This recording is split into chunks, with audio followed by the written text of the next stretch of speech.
아멘. 귀한 찬양 감사합니다. 우리 인생의 날들 중에서 우리가 허무한 시절을 지나가고 깊은 한숨을 내쉴 때 성령께서 우리에게 오셔서 새 힘 주시고 위로하시고 용기와 소망을 주십니다. 성령이 오셨네, 성령이 오셨네, 내 주에 보내신 성령이 오셨네. 할렐루야 찬양대 찬양한 것처럼 오늘은 성령께서 우리에게 오신 성령 강림 주일입니다. 성령 강림절은 부활하신 주님께서 하늘로 승천하신 후에 성령님을 이 땅에 보내주신 귀하고 복된 절기입니다. 성령 강림절이 교회의 절기 가운데서 중요한 것은 성령께서 우리에게 임하심을 통해서 우리 교회가 시작이 되었기 때문입니다. 성령 강림을 통해서 그때 은혜 받은 성령 충만함을 입은 자들이 부활의 주님을 증언하면서 교회가 탄생하게 됐습니다. 이 시간 우리 준비된 영상을 보시면서 성령의 임하심으로 우리가 새로운 믿음의 결단과 또 새로운 믿음의 또 새 출발을 다짐하는 은혜의 시간들이 되시길 원합니다.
우리의 마음이 급하고 분주할 때, 또 우리의 정신이 다른 곳에 팔려 있을 때 우리는 단추를 다른 곳에 끼우는 그런 실수를 할 때가 있습니다. 흐트러진 옷매무새를 바로잡기 위해서는 우리의 단추를 처음부터 다시 잘 끼워야 합니다. 우리가 세상 일로 분주하고 우리의 마음이 주님께로부터 멀어졌을 때 우리의 믿음이 또 흐트러질 때가 있습니다. 오늘 성령 강림절을 통해서 성령님께서 우리의 흐트러진 믿음을 바로 세워주시고 믿음의 첫 단추를 바로 채워주시기를 원합니다. 성령 강림절을 통해서 우리의 믿음의 첫 단추를 다시 한번 바로 채우고 새로운 믿음의 결단으로 또 새로운 믿음의 새 출발을 이루시는 우리 모든 성도님들 되시기를 원합니다. 성령께서 우리에게 임하심으로 성령께서 우리에게 많은 은혜를 주셨는데 우리에게 주신 그 첫 번째 은혜는 무엇입니까? 그것은 소통의 은혜입니다. 성령께서 우리에게 임하셔서 우리로 하여금 소통케 하여 주셨습니다. 사도행전 2장 1절에서 4절의 말씀을 한번 보겠습니다. 오순절 날이 이미 이름에 그들이 다 같이 한 곳에 모였더니 호련히 하늘로부터 급하고 강한 바람 같은 소리가 있어 그들이 앉은 온 집에 가득하며 마치 불의 혀처럼 갈라지는 것들이 그들에게 보여 각 사람 위에 하나씩 임하여 있더니 그들이 다 성령의 충만함을 받고 성령이 말하게 하심을 따라 다른 언어들로 말하기를 시작하니라. 아멘. 오순절 마가의 다락방에서 제자들이 기도하고 있을 때 호련히 하늘로부터 급하고 강한 바람 같은 소리가 임하고 마치 불의 혀처럼 갈라지는 것들이 각 사람에게 임함으로 성령께서 제자들에게 임하였습니다. 사절에 나오는 말씀처럼 성령께서 제자들에게 임하게 되었을 때 성령 충만함을 입은 제자들은 성령 충만하심을 인해서 성령이 말하게 하심을 따라 각기 다른 언어로 말하기를 시작했습니다. 그들은 어떤 언어로 말하기를 시작했습니까? 예루살렘을 방문한 순례객들은 놀라서 이와 같이 말합니다. 사도행전 2장 8절에서 11절 말씀 보겠습니다. 우리가 다 각 사람이 난 곳 방언으로 듣게 되는 것이 어찌 됨이냐? 우리는 바데인과 메데인과 엘람인과 또 메소보다미아, 유대와 갑바도기아, 본도와 아시아, 부르기아와 밤빌리아, 애굽과 및 구레네에 가까운 리비아 여러 지방에 사는 사람들과 로마로부터 온 나그네 곧 유대인과 유대교에 들어온 사람들과 그레데인과 아라비아인들이라. 우리가 다 우리의 각 언어로 하나님의 큰 일을 말함을 듣는도다 하고. 아멘. 당시 예루살렘을 방문했던 수많은 순례객들은 놀라서 말합니다. 각기 서로 다른 나라 사람들인데 그 제자들이 성령 충만함으로 기도하는 그 기도 소리를 다 알아듣게 된 것입니다. 바데인과 메데인, 엘람인과 메소보다미아에서 온 순례자들을 비롯해서 소아시아 지역, 아프리카 지역, 유럽 지역에서 온 순례자들이 그 전 세계에서 온 순례자들이 모두 자신들의 언어로 제자들이 기도하는 그 기도 소리를 다 알아듣게 된 것입니다. 하나님께서 본래 이 땅에서 인간을 창조하실 때 언어는 하나였습니다. 하지만 사람들이 그 하나된 언어로 인해서 서로 마음을 합해서 하나님께 나아가지 않고 마음을 합해서 하나님을 대적하는 쪽으로 나갔습니다. 교만하여져서 우리가 하나님과 같이 높아지자 해서 교만한 그들이 하늘로 높이 바벨탑을 쌓기를 시작했습니다. 그들이 교만해서 하나님과 같이 높아지려고 할 때 하나님께서 그들의 언어를 흩으셔서 서로 말이 통하지 않게 하셨습니다. 바로 창세기 11장에 나오는 바벨탑의 사건입니다. 창세기 11장 1절에서 8절의 말씀 한번 보겠습니다. 온 땅의 언어가 하나요 말이 하나였더라. 이에 그들이 동방으로 옮기다가 신할 평지에 만나 거기 거류하며 서로 말하되 자 벽돌을 만들어 견고히 굽자 하고 이에 벽돌을 돌을 대신하여 역청으로 진흙을 대신하고 또 말하되 성읍과 탑을 건설하여 그 탑 꼭대기를 하늘에 닿게 하여 우리 이름을 내고 온 지면에 흩어짐을 면하자 하였더니 여호와께서 사람들이 건설하는 그 성읍과 탑을 보려고 내려오셨더라. 여호와께서 이르시되 이 무리가 한 족속이요 언어도 하나이므로 이같이 시작하였으니 이후로는 그 하고자 하는 일을 막을 수 없으리로다.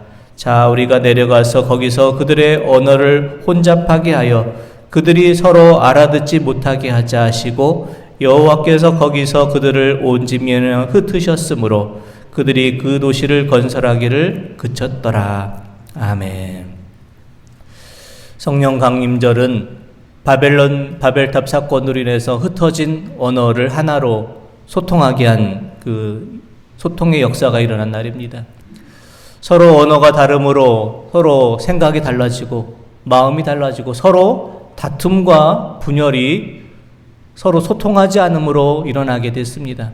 서로가 서로를 이해하지 못하고 서로 언어가 통하는 사람끼리 뭉치고 서로 나뉘고 다투는 그 바벨탑 이후의 사건에 이런 언어가 흩어짐으로 인한 서로의 나눔과 분열과 다툼이 있었을 때 성령께서 오셔서 다시 소통케 하시는 그 역사가 일어난 것입니다. 최근에 나온 영화 가운데 가디언스 오브 갤럭시라는 그런 영화가 있습니다. 갤럭시라 뜻은 은하계를 뜻하고 우주를 뜻합니다. 가디언스 오브 갤럭시는 말 그대로 우주를 지키는, 은하계를 지키는 수호자, 지킴이 이런 뜻입니다. 은하계를 지키는 그 수호자, 가디언스 오브 갤럭시 멤버 가운데 그루트라는 이름의 그 나무가 있습니다. 그 나무는 자신의 몸을 괴물처럼 이렇게 크게 늘릴 수도 있고 또 새처럼 날 수도 있고 여러 가지 초능력을 가진 그런 나무입니다. 하지만 그루트라는 그 나무는 말을 못합니다. 그가 말하는 것은 단 한마디, I am 그루트 이 얘기밖에 못합니다. 기쁠 때도 슬플 때도 또 화가 났을 때도 그저 I am 그루트 이 얘기밖에 할 줄을 모릅니다. 그런데 이상하게도 가디언스 오브 갤럭시의 그 멤버들은 그루트의 그 한마디의 말을 다 이해하고 알아듣습니다. I am 그루트 이렇게 말할 때 그것이 멤버들을 약올리는 말인지 또 힘내라는 말인지 괜찮다는 말인지 사랑한다는 말인지 그 말 속에 담겨진 그 의미를 다 이해하고 알아듣습니다. 우주의 악당들을 물리치면서 서로 산전수전을 겪으면서 서로 눈빛만 봐도 알아듣고 이해하는 서로 소통하는 관계가 되었기 때문입니다. 사랑하는 성도 여러분, 우리는 서로의 언어를 잘 이해하고 있습니까? 서로의 마음을 잘 이해하고 있습니까? 서로 눈빛을 봐도 서로의 그 마음을 헤아릴 수 있습니까? 우리는 서로 어떠한 문제로 우리가 기도하고 있는지 기도의 제목을 알고 있습니까? 오순절 마가의 다락방 성령의 충만하심으로 주신 첫 번째 은혜는 소통케 하신 은혜입니다. 성령 강림절을 맞이해서 우리에게도 이 소통의 역사가 일어날 수 있기를 원합니다. 성령 충만하심의 은혜를 받고 우리가 먼저는 위로 계신 하늘에 계신 우리 하나님과 기도로 소통하시고 또 두 번째는 땅에서 우리가 함께 살아가고 있는 우리 모두와 서로 소통케 되는 소통의 역사가 일어나서 서로 이해하고 사랑하고 서로를 잘 품어주고 또 안아줄 수 있는 소통의 역사가 일어나는 우리 모든 성도님들 되시기를 원합니다. 두 번째 성령의 충만하심을 입은 그 두 번째 은혜는 회개와 변화입니다. 예루살렘 마가의 다락방에서 성령의 놀라운 사건이 일어난 것처럼 현대에도 이 성령의 운동들이 곳곳에서 일어났었습니다. 19세기 말에는 미국에서 1차, 2차, 3차의 대각성 운동이 일어났고 1904년엔 영국의 웨일즈 지방에서 성령 운동이 1904년에는 호주, 1905년에 인도, 1907년 우리나라 평양에서 성령 운동이 일어났습니다. 교회 역사 속에서 일어난 성령 운동의 공통점은 회개와 변화의 사건이 일어났다라는 것입니다. 성령께서 임하심으로 단순히 방언을 하고 신비한 어떤 일이 일어난 것이 아니라 성령 운동이 일어남으로 회개의 역사가 일어나고 성령의 은혜를 입은 자들이 새 사람으로 변화되는 그런 일들이 일어났습니다. 아시는 것처럼 우리 교회는 1907년도에 평양 대부흥 운동의 그 영향으로 세워졌습니다. 평양 대부흥 운동은 1907년 1월 2일부터 15일까지 평양 장대현 교회에서 1,500명의 성도들이 모여서 부흥회를 할 때 일어났습니다. 부흥의 마지막 날까지 아무런 성령의 역사가 일어나지 않았는데 부흥의 마지막 날 성령의 은혜가 임했습니다. 부흥회가 끝나기 전날인 1월 14일 저녁 집회 시간에 성령의 은혜를 받은 길선주 장로가 많은 성도들 앞에서 자신의 부끄러운 죄를 고백하게 됩니다. 길선주 장로는 당시 평양신학교를 다녔고 장대현 교회에서 가장 신실한 믿음의 사람으로 존경을 받았던 인물이었는데 많은 성도들 앞에서 자신의 부끄러운 죄를 고백합니다. 이와 같은 고백을 합니다. 믿음의 형제들을 저는 질투하였고 방위량 선교사 미워했던 죄를 회개합니다. 방위량 선교사는 윌리엄 브레어라는 선교사인데요. 그 평양에서 많은 복음을 전했던 선교사인데 선교사님을 미워했고 성도들을 시기하고 질투했습니다. 이런 죄를 고백을 합니다. 길손주 장로가 이와 같은 죄를 많은 회중 앞에서 고백하게 되자 많은 성도들이 앞다투어 자신의 죄를 고백하는 그 일이 일어났고 새벽 2시, 3시까지 성도들이 집을 가지 않고 자신의 죄를 회개하며 고백하는 그런 역사가 일어나게 됐습니다. 그런데 이것으로 장대현의 부흥운동이 끝난 것이 아니었습니다. 부흥회를 마친 그 다음날 평양 장대현교회에서 죄를 회개했던 성도들은 거리로 나가서 다른 사람의 돈을 떼어먹었던 사람은 가서 돈을 갚고 잘못을 행했던 사람들은 자신의 죄를 고백하고 용서를 구하고 서로 다투고 상처를 주었던 사람들은 서로 먼저 손을 내밀고 용서를 구하는 회개의 모습을 실천하게 됐습니다. 평양 장대현교회에 임한 성령 강림의 이 역사는 단순히 입술로만 잘못했습니다 회개한 그 회개운동이 아니라 자신의 잘못을 고백하고 용서를 구하는 회개의 실천운동이었습니다. 우리가 성령 충만함을 입었다라는 것은 무엇을 말합니까? 성령 충만하다는 것은 단순히 우리가 입술로 방언을 말하고 신비한 일을 행한다는 것을 말하지 않습니다. 성령 충만하다는 것은 성령 충만하심을 입은 우리의 삶의 모습이 바뀐다는 것을 말합니다. 성령 충만함을 통해서 우리가 예수님의 인격과 삶을 따르게 되고 그리스도의 향기를 드러내는 삶으로 우리가 변화되는 것을 말합니다. 1907년 평양 장대현교회 부흥운동의 결과로 1907년 8월 10일 116년 전에 이 청한 지역 우리 교회가 세워졌습니다. 성령 강림절 맞이해서 여기에 모인 우리 모두가 성령 충만하심을 받고 하나님 앞에 우리의 죄를 회개하며 변화된 삶으로 살아가고 예수님의 인격과 삶을 본받아 살아가며 그리스도의 향기를 전하는 새롭게 변화된 모습으로 살아갈 수 있는 우리 모든 성도님들 되시기를 원합니다. 세 번째, 성령 충만하심으로 주신 은혜는 우리가 믿음의 새 출발을 할 수 있게 하셨다는 것입니다. 성령 충만함을 입은 우리는 믿음의 새 출발을 할 수가 있습니다. 우리가 살아가는 시대에는 많은 단절이 있습니다. 역사학자 아놀드 토인비는 현대를 살아가는 우리에게는 세 가지의 단절이 있는 시대다 이렇게 말합니다. 성령께서는 우리에게 이 모든 단절을 다 해결시키고 우리를 단절로부터 다시 온전케 회복시켜 줍니다. 현대 우리의 단절은 첫 번째 단절은 신뢰감의 단절입니다. 현대사회가 되어서 많은 기술의 진보는 있었지만 신뢰감의 단절이 있습니다. 이웃과 이웃, 부모와 자식, 교사와 학생들 서로를 신뢰하지 못하는 불신의 시대를 우리는 살아가고 있습니다. 서로를 믿지 못하는 이 신뢰 불신의 시대가 이어지다 보니 하나님을 향해서도 불신하는 그런 불신의 시대가 됐습니다. 성령께서 우리에게 임하심으로 이 불신의 모든 것들이 해소돼서 서로 믿고 신뢰하는 신뢰감이 회복되는 성령의 역사가 일어날 수 있기를 원합니다.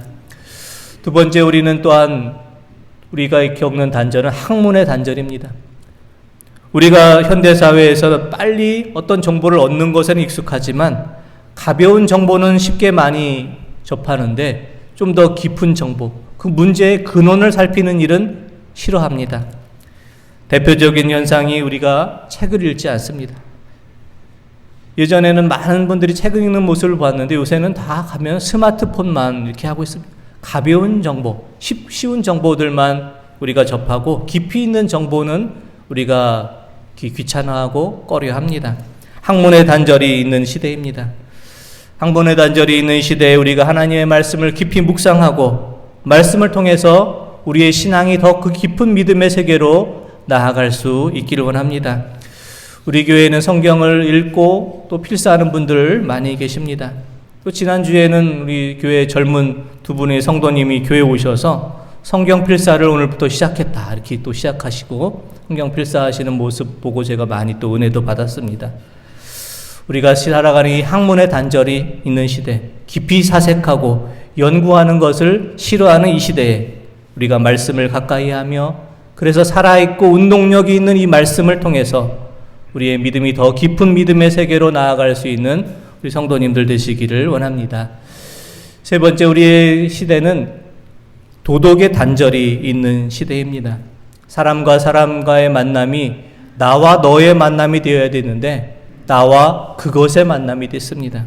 서로를 인격적으로 바라보지 않고 서로를 필요에 따라 찾는 사물의 관계가 되어서 서로를 깊이 도덕적으로 존중하지 못하는, 인격적으로 존중하지 못하는 그런 시대입니다. 성령 강림의 이 사건을 통해서 우리의 신뢰감의 단절, 학문의 단절, 도덕의 단절로 끊어진 우리의 고리들을 다시 이어주고 다시 믿음을 회복하고 믿음의 새 출발을 우리가 이룰 수 있기를 원합니다. 예루살렘 마가의 다락방에 임한 성령의 강림 사건처럼 성령 충만함으로 소통의 역사가 일어나셔서 하나님과 잘 소통하시고 서로 살아가는 우리의 믿음의 사람들과 우리의 가족들과 또 함께 삶을 나누는 우리 모든 이웃들과 잘 소통할 수 있는 소통의 역사가 일어나기를 원합니다. 평양대 부흥 운동으로 인해서 성령 충만함을 입은 자들이 회개하고 변화되어 새 사람이 된 것처럼 우리가 하나님 앞에 죄와 잘못을 회개함으로 우리의 신앙이 회복되고 가정이 회복되고 교회가 회복되고 또 우리가 살아가는 삶의 자리에서 변화되어 새 사람으로 살아가는 놀라운 또 회복의 역사가 일어나기를 원합니다. 성령 충만함으로 우리가 믿음의 새 출발, 믿음의 첫 단추를 다시 채울 수 있기를 원합니다. 하나님을 향한 신뢰를 회복하고 하나님을 향한 믿음을 회복하고 하나님의 자녀다운 모습으로 다시 살아갈 수 있기를 원합니다. 성령 강림절을 맞이해서 성령 충만하심으로 우리가 변화되어서 우리가 만나는 많은 이웃들에게 성령 충만하심의 비밀을 전하며 변화된 모습과 삶으로 또 예수님을 전하실 수 있는 성령의 사람들 다 되시기를 원합니다. 기도드리겠습니다. 하나님 아버지, 오순절 마가의 다락방에 성령의 임하심처럼 저희에게도 성령 충만함의 역사가 일어나기를 원합니다. 성령 충만하심을 통해서 우리 안에 소통의 역사가 일어나게 하셔서 하나님과 잘 소통케 하시고 우리가 살아가는 삶을 나누는 모든 이들과 잘 소통하게 하여 주옵소서. 성령 충만함으로 회개의 역사가 일어나기를 원합니다. 우리가 회개함으로 우리의 삶이 변화되고 또 새로운 삶으로 새로운 모습으로 변화되는 또 우리의 모습이 되게 하여 주옵시고 성령 충만함으로 믿음의 첫 단추를 다시 채우게 하셔서 하나님을 향한 신뢰를 회복하고 믿음을 회복하며 하나님의 자녀로의 모습으로 다시 회복케 하여 주시옵소서. 성령 강림절을 맞이해서 우리가 성령 충만하심의 모습으로 변화되어서 세상에서 만나는 모든 이들에게 성령 충만함의 비밀을 전하는 성령의 사람으로 살게 하여 주옵소서. 예수 그리스도의 이름으로 기도드립니다. 아멘.